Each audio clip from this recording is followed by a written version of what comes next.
विधानसभा भी किट्र ताती देखा मिली शून्यकाल प्रसंग उठाई बीजेपी और कांग्रेस घटनार विचार विभाग तदंत दावी कर कांग्रेस विधायक तारा प्रसाद बाहिनीपति तदंत नहेले धारणा बसवाक चेतावनी एभली घटना सारा विश्व में ओडिशा निंदित होईछि। नेपाल सहित भारतर संपर्क भल तेणु जगन्नाथों कस्तूरी सेठारु आसी थाए तेणु जो नेपाली छात्र छात्री को माड़ मरा जाइछि ता अत्यंत निंदनीय एक तारा कहते से बीजेपी समान कथा उठाई घटना को निंदा करिछि।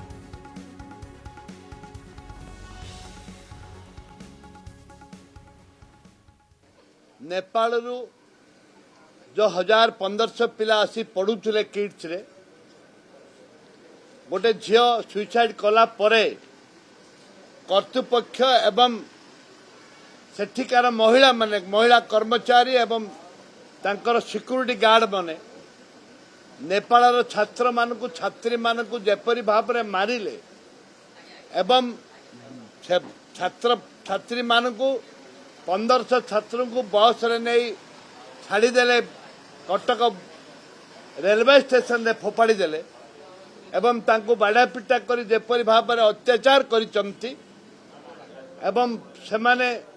कॉलेज केवल नेपाली स्टूडेंट मानकु साइन कॉलेज रु साइन करचंती बाहर कर देचंती